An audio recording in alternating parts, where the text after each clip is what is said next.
Hello students, कैसे हैं आप लोग। स्टूडेंट्स, आज हम लोग शुरू करने जा रहे हैं अपना नया चैप्टर जिसका नाम है डिटर्मिनेंट। और क्लास 11th मैथ्स के लिए ये एक बहुत ही महत्वपूर्ण टॉपिक माना जाता है। महत्वपूर्ण इसके लिए क्योंकि इसमें से भी 7 से 8 नंबर के क्वेश्चन आपको आते हैं। तो ये काफ़ी इम्पोर्टेंट टॉपिक है और काफ़ी आसान टॉपिक है। आसान इसलिए है क्योंकि जब आप इसको सॉल्व करेंगे तो आपको लगेगा कि अरे इतना ईजी क्वेश्चन, ये तो हम आराम से कर सकते हैं।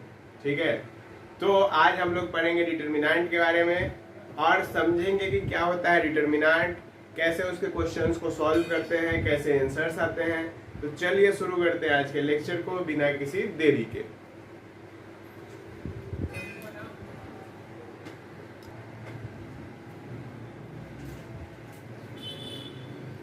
देखिए स्टूडेंट्स, जैसा कि आप लोग यहाँ पे देख पा रहे होंगे, डिटर्मिनेंट का डिफिनीशन क्या लिखा हुआ है। डिटर्मिनेंट का डिफिनीशन लिखा हुआ है, it is defined as scalar value which is real और कॉम्प्लेक्स। कहने का क्या मतलब हुआ कि डिटर्मिनेंट होता क्या है।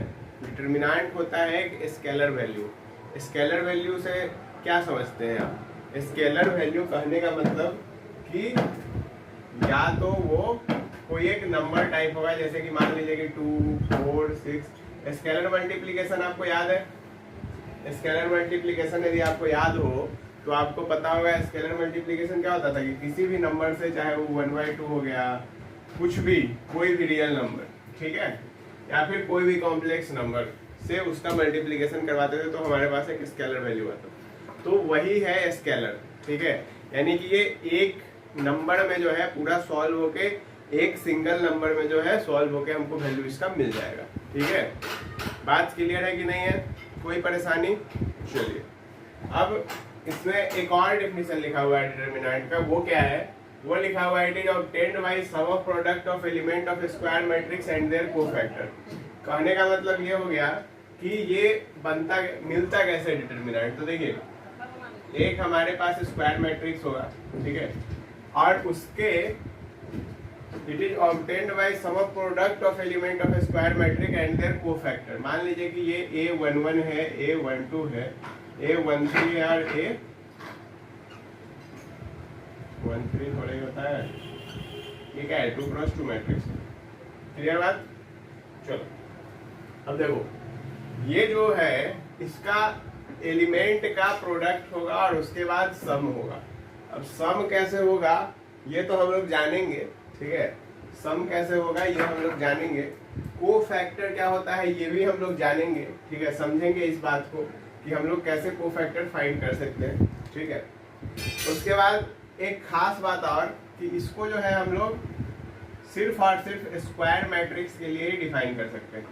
क्या लिखा हुआ है, it is only defined for square matrix. यानी कि यदि कोई एक रेक्टेंगुलर मैट्रिक्स दे दिया जाए 3, 4, 5, 7, 8, 9, तो इसका डिटर्मिनेंट पॉसिबल नहीं है। बात समझ आया कि नहीं आया। इसका डिटर्मिनेंट पॉसिबल नहीं है। इसका डिटर्मिनेंट पॉसिबल क्यों नहीं है, क्योंकि जब हम लोग डिटर्मिनेंट निकालते हैं तो उसमें जो एलिमेंट होते हैं वो कुछ इस टाइप से अरेंज होते हैं कि हमको हर बार एक मैट्रिक्स मिलेगा, ठीक है।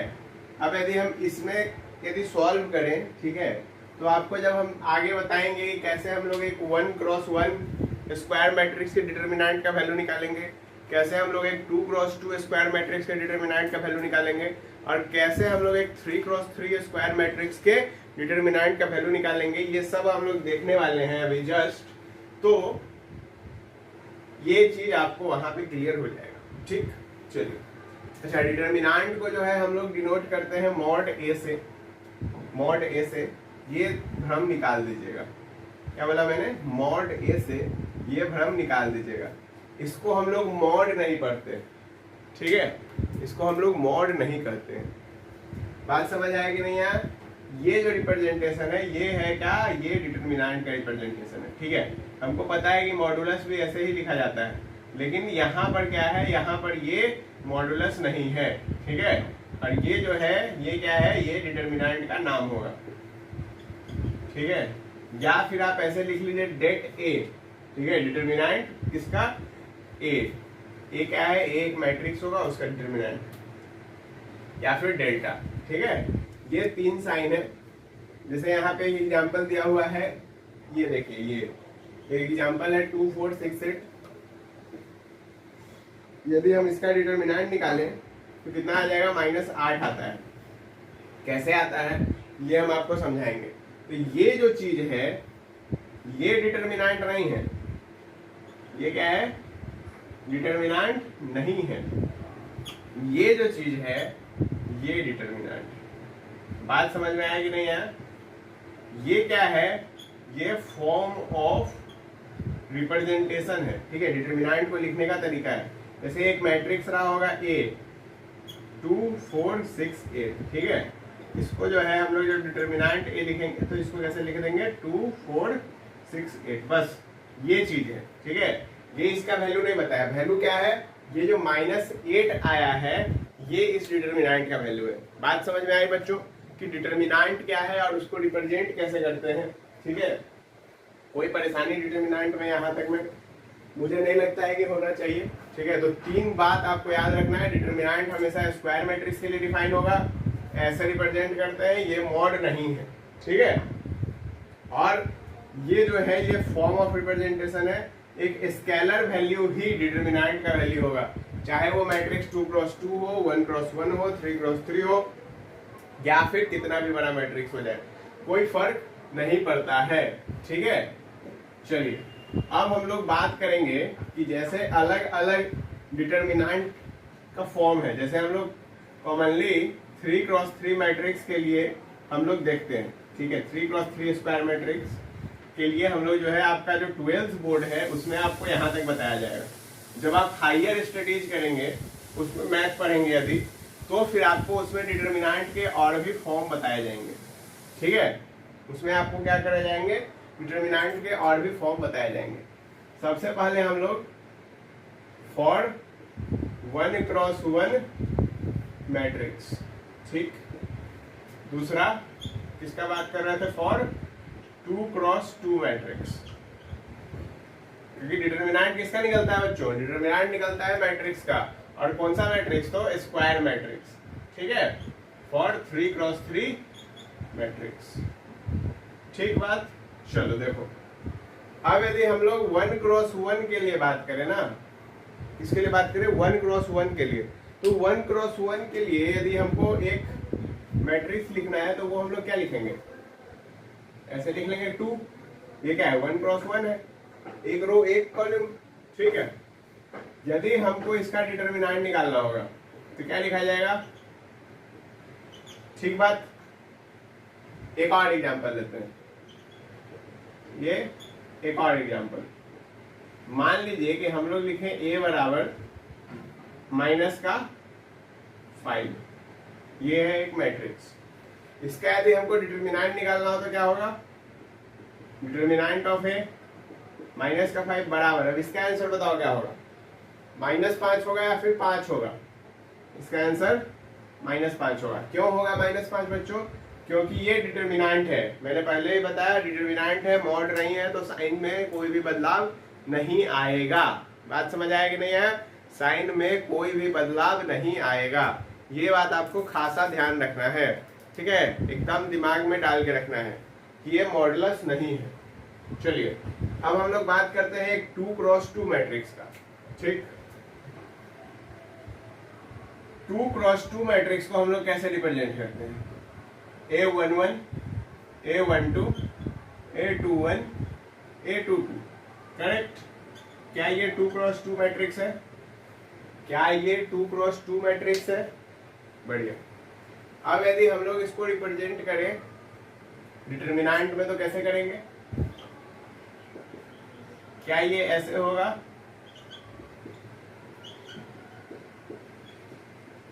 क्या आपको समझ में आ रहा है सब कुछ, क्या ये डिटर्मिनेंट ऐसे ही रिप्रेजेंट होगा। अब जब डिटर्मिनेंट रिप्रेजेंट हो गया तो डिटर्मिनेंट 2x2 मैट्रिक्स का निकालने का क्या तरीका है कि जो प्रिंसिपल डायगोनल है, ये प्रिंसिपल डायगोनल है, इसका प्रोडक्ट करो, और माइनस जो एलिमेंट बच गए उसका प्रोडक्ट कर दो। क्या वही हुआ ना, समझ में आया बात।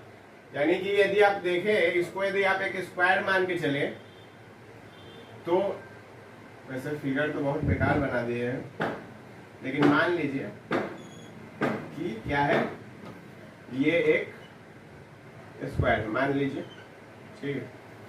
अब जब आप मान लिए तो मैट्रिक्स के हिसाब से ये वाला जो डायगोनल है ये इसका प्रिंसिपल डायगोनल, तो पहले इस दोनों का प्रोडक्ट, इस पे जो भी एलिमेंट है A11 और A22, और उसके बाद माइनस जो एलिमेंट अदर डायगोनल जो था दूसरा वाला, उस पे जो बच गए उसका प्रोडक्ट। बात समझे कि नहीं समझे?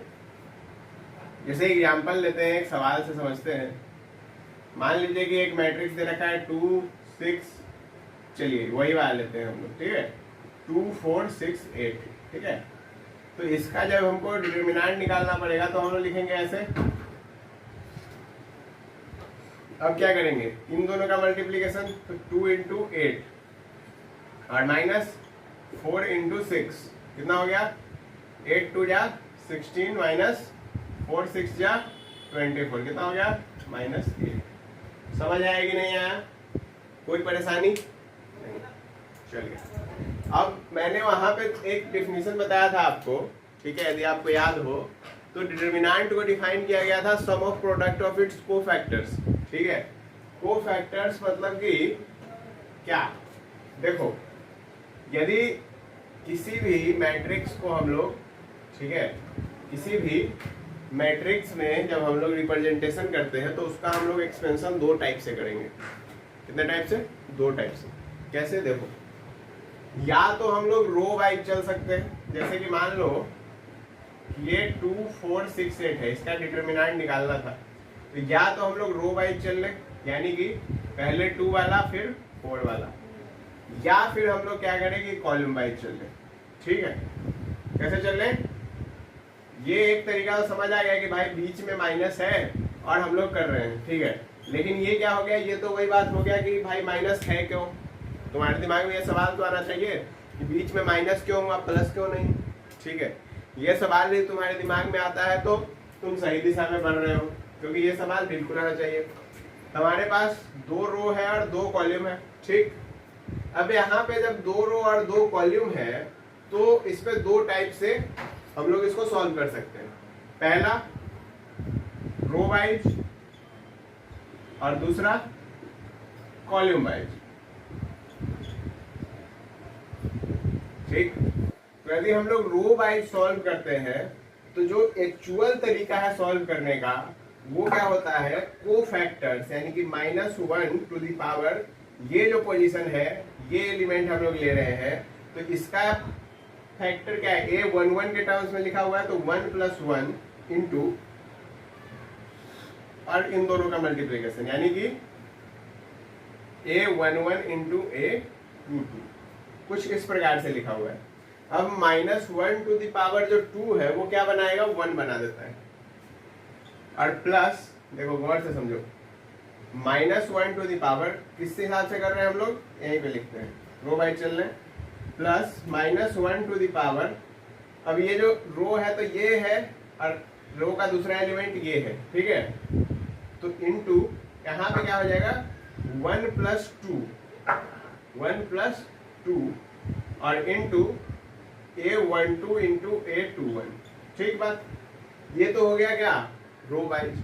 अब यदि तुम यहाँ पे गौर करो तो ये जो है ये क्या बन गया, ये बन गया A11 इंटू A22, सही है, क्योंकि +1 + 1 पावर 2 हो गया, इवन पावर मतलब -1 को +1 बना दिया।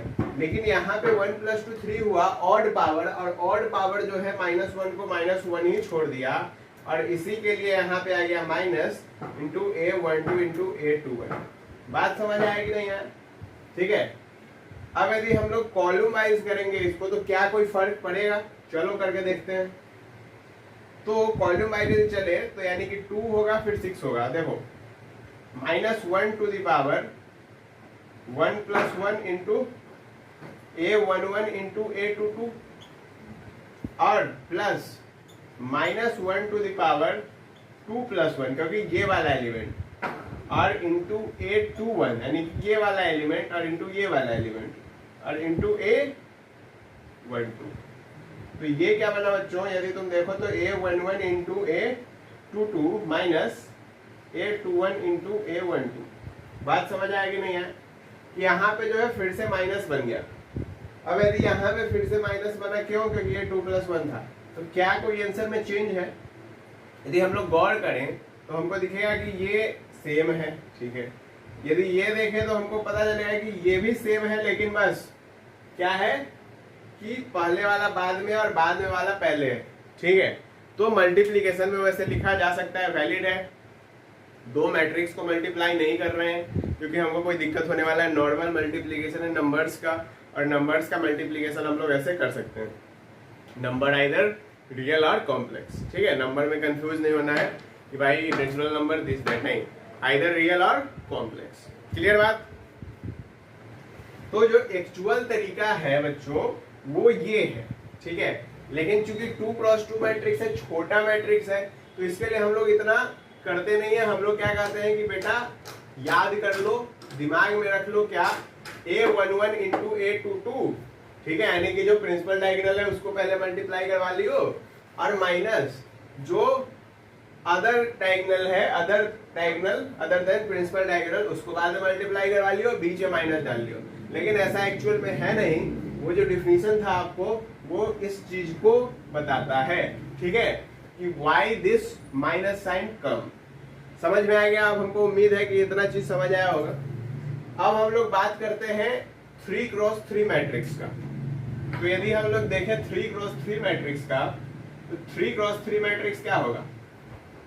A11, A12, A13, correct. A21, A22, A23, very good. A31, A32, A33, very good, बढ़िया, सही। कोई परेशानी बताओ?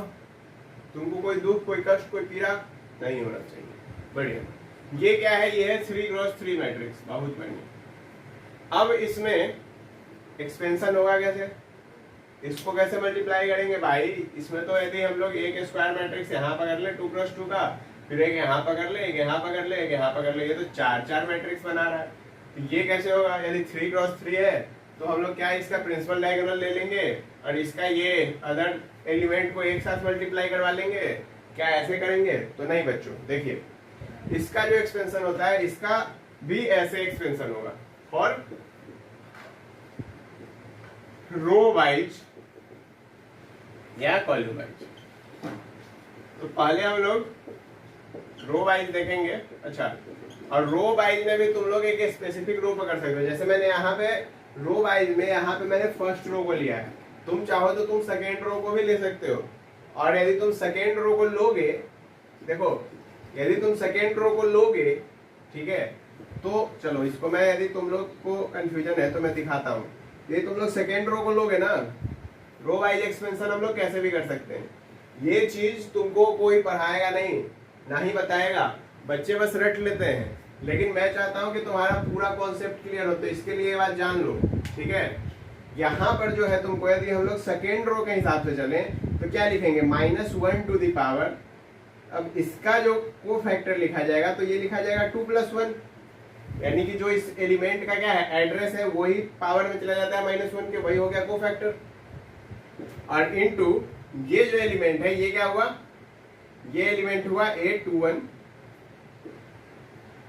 क्रॉस मल्टीप्लाई चलता है, ठीक है, तो A12, ठीक, सही बात।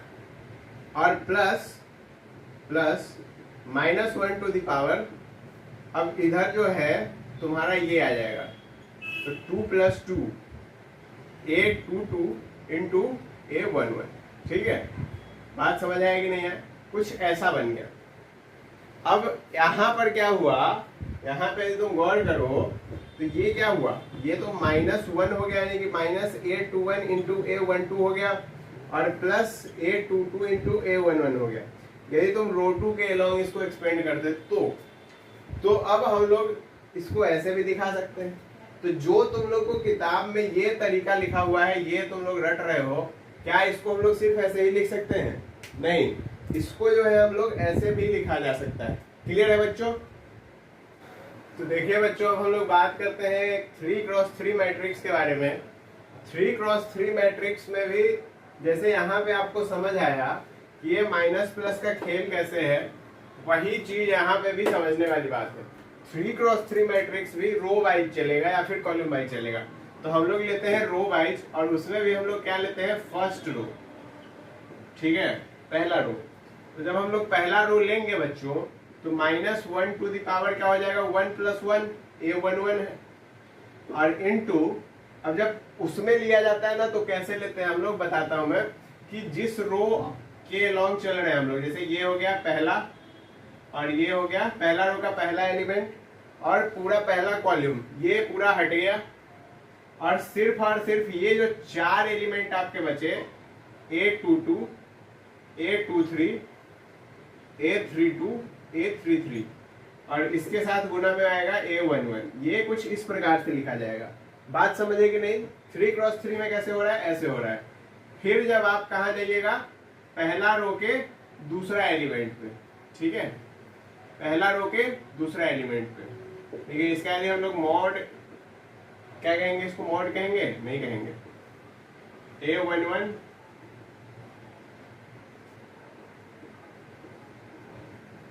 इस प्रकार से कुछ डिटरमिनेंट लिखा जाता है। सही है, चलो, तो पहला रो खत्म, रो वाइज। अब देखो, अब आते हैं दूसरा रो पे, तो -1 टू द पावर 1 + 2 हो जाएगा, ठीक है, और इसके साथ क्या आ जाएगा बच्चों, A12 आ गया, और इसमें क्या होगा, ये वाला कॉलम और ये पहला रो हट गया, तो क्या क्या बचा, ये करेक्ट। तो ये क्या हो गया, A21, A23, A31 और A33, बढ़िया, और प्लस -1 टू द पावर, अब देखो 3 + 1 या फिर 1 + 3 लिख लो, ठीक है, 1 + 3 लिख लो, और जब इसको उड़ाएंगे तो क्या बच गया, A21, A22, A31 और A32। अब ये तुम लोग इसको सॉल्व करो तो तुमको क्या आ जाएगा, A11 इंटू, क्योंकि यहाँ पे 1 ही बन जाएगा, A22, A33। अब तो ये समझ आ गया, फिर से लिखने का जरूरी नहीं है, A32 इंटू A23 माइनस, क्योंकि 1 2 कितना होता है, 3 होता है, तो माइनस हमारे पास है A12 into A21, A33 minus A23 into A31, कुछ इस प्रकार से हो गया, और प्लस, क्योंकि 1 3 कितना होता है, 4 होता है, तो यहाँ पे देखो, यहाँ पे ये क्या बन गया, यहाँ पे क्या छूटा, A13 छूटा, ठीक है, तो A13 इंटू ये क्या बना, A21 into A32 minus A22 into A31, ठीक है। ये कुछ इस प्रकार से रिजल्ट आया।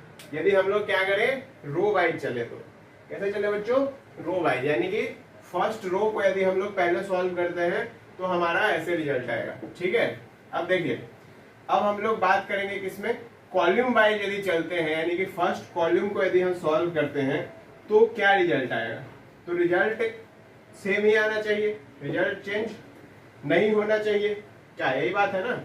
तो देखते हैं कॉलम वाइज, फर्स्ट कॉलम, तो फर्स्ट कॉलम यदि हम लोग लेते हैं तो यानी कि क्या आ जाएगा, ये वाला। तो यदि हम लोग A11 के अलॉन्ग इसको एक्सपेंड करते हैं तो क्या बनेगा हमारे पास, A11 और इंटू, अब देखो फर्स्ट कॉलम है तो ये और ये हटेगा, यानी कि उसका तो सेम ही हो गया, A22, A32, A23, A33, बढ़िया, और उसके साथ प्लस -1 टू द पावर, अब यहाँ पे क्या आ जाएगा, 2 + 1, ठीक है, ये वाला एलिमेंट, और इसके अलॉन्ग जब हम लोग करेंगे तो ये रो गया और ये कॉलम गया पहला वाला, ठीक है। तो अब क्या बचा, A12, ठीक है, A33 माइनस, चलो माइनस वाला अभी खेला नहीं करते हैं, ठीक, ये बन गया, और प्लस -1 टू द पावर, यहाँ पे क्या आ गया, 3 + 1, तो ये उड़ गया, क्या बन गया, A12, A13, A22 और A23, ठीक है। बात समझ आया कि नहीं आया, बात समझ आया कि नहीं आया, सही है, A12 A13 A22 A23, ठीक है।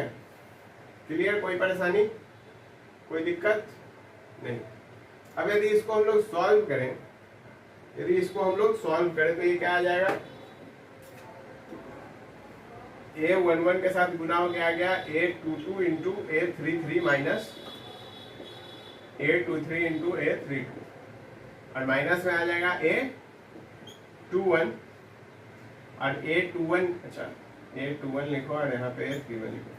A21 के साथ क्या आ गया, A12 into A33 minus A13 into A32, बढ़िया, ठीक। और प्लस A31 के साथ क्या आ गया, A12 into A23 minus A22 into A13, ठीक। अब भाई तुम देखो तो चलो ये वाला तो पूरा सेम निकल गया, ठीक है, ये पूरा क्या हो गया, ये तो दोनों में ही सेम है। अबे तुम देखो तो A12 के साथ, तो A12 A21 A33 A12 A21 A33, ठीक है, और प्लस में क्या आ जाएगा, माइनस माइनस प्लस हो गया, plus A12 A23 A31 A12 A31 A23, क्या सेम है, यहाँ पे minus minus plus A21 A13 A32, ठीक है, और यहाँ पे माइनस में A31 A22 और A13, तो क्या दोनों में ही मल्टीप्लाई करने के बाद हमको सेम ही रिजल्ट मिल रहा है बच्चों, क्या दोनों में मल्टीप्लाई करने के बाद हमको सेम रिजल्ट मिल रहा है बच्चों। तो इससे हम क्या समझे कि या हम कॉलम वाइज एक्सपेंड करें या फिर हम लोग रो वाइज एक्सपेंड करें, बात बराबर ही आएगा। अच्छा, अब तुम लोग को जैसे नॉर्मली कैसे बताया जाता है, तो साइन तुमको याद रखने के लिए कहा जाएगा। यदि तुम नहीं भी याद रखते हो ना, मैं इस तरीके से बता रहा हूँ, तुम नहीं याद रखते हो कोई दिक्कत नहीं है, यदि तुमको याद रखना है तो मैं वो भी बता देता हूँ कि पहला पोजीशन पे प्लस आएगा, क्योंकि -1 पे पावर 1 1 2 हो गया तो पॉजिटिव वैल्यू देगा, 2 1 है तो क्या हो गया, निगेटिव वैल्यू देगा, 3 1 है 1 3 है पॉजिटिव देगा, ये देखो ये 3 1 है क्या देगा, 3 2 है फिर निगेटिव देगा, 3 3 है फिर पॉजिटिव देगा, 2 1 है निगेटिव देगा, 2 2 है पॉजिटिव देगा और 2 3 है निगेटिव देगा, यानी कि कुछ ऐसा। बात समझे कि नहीं समझे, कुछ ऐसा, यानी कि यदि सम तुम्हारा, यदि तुम एड्रेस को देखो और उसका यदि सम तुम्हारा इवन है तो भाई क्या आएगा, पॉजिटिव वैल्यू के साथ आगे सॉल्व करेंगे। यदि तुम्हारा सम क्या है, ऑड आ रहा है तो तुमको निगेटिव वैल्यू के साथ आगे बढ़ना है। बात से क्लियर है, कोई परेशानी इसमें नहीं। चलो इस पे एक क्वेश्चन करा जाए, इस पे क्या एक क्वेश्चन करा जाए, चलो इस पे एक क्वेश्चन देखते हैं 3x3 मैट्रिक्स का, ठीक है। चलो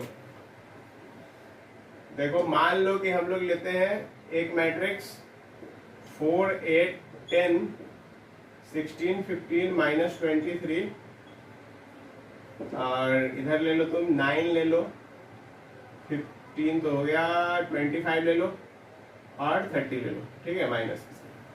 ये एक तुम्हारा मैट्रिक्स है।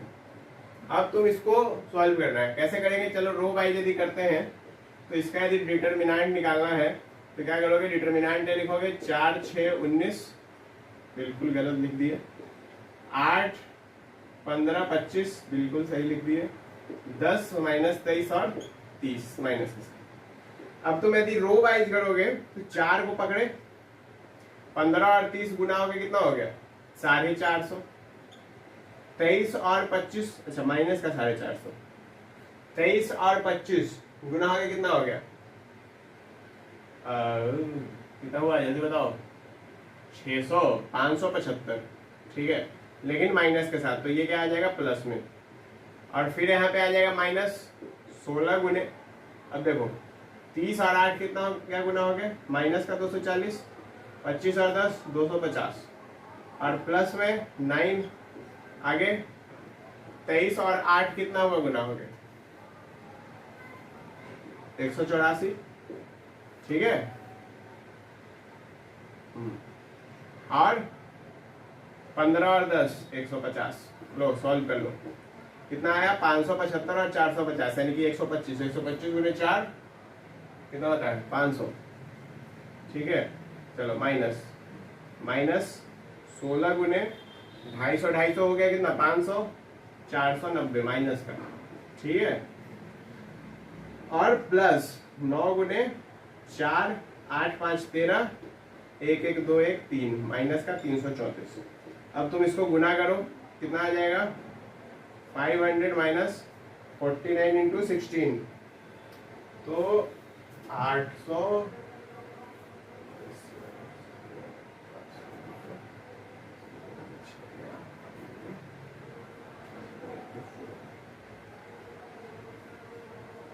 कितना आएगा क्या? ठीक है, प्लस के साथ और माइनस के साथ कितना आ जाएगा? 9 4 जा 36, 3 9 जा 27, 3 30 कैरी हो गया 3, और 3 9 जा 27 और 3 30 आ गया। अब इसको सॉल्व करो, ठीक है, तो कितना आ गया? 8 3 4 0 माइनस 3 0 0 6, ठीक है। अब ये कितना बन जाता है? 5 3 4 0, 5 3 3 4 बन गया, ठीक है। एक बार ये कैलकुलेशन चेक कर लेना, ठीक है, हो सकता है कि कुछ हो, लेकिन हमको नहीं लगता है कि होगा, एक बार चेक कर लेना, ठीक बात? कोई परेशानी बच्चों? नहीं। तो यानी कि तुमको 1x1, 2x2 और 3x3 मैट्रिक्स को कैसे हम लोग सॉल्व करते हैं, ये हमको उम्मीद है कि समझ में आया होगा। अच्छा, ये जो मैट्रिक्स है इसको हम लोग यहाँ पे ऐसे देख रहे हैं, अभी हम लोग इसको और तेज सॉल्व करने का तरीका भी सीखेंगे। जब हम लोग कब सीखेंगे बच्चों? जब हम लोग मैट्रिक्स के प्रॉपर्टीज पढ़ लेंगे, ठीक है। तो तुमको क्या करना है, आज जो है इन सब चीजों को देखना है, समझना है, ठीक है। क्योंकि अभी जो है तुम लोग किसी भी बुक में जब तक प्रॉपर्टी नहीं हो समझ आएगा तब तक तुम लोग सीधा क्वेश्चन पे जंप मत करना। तो नेक्स्ट लेक्चर में हम लोग इसका प्रॉपर्टी देखेंगे मैट्रिक्स का, और फिर तुम लोग किसी भी बुक के क्वेश्चंस को सॉल्व कर सकते हो डिटरमिनेंट के, ठीक है।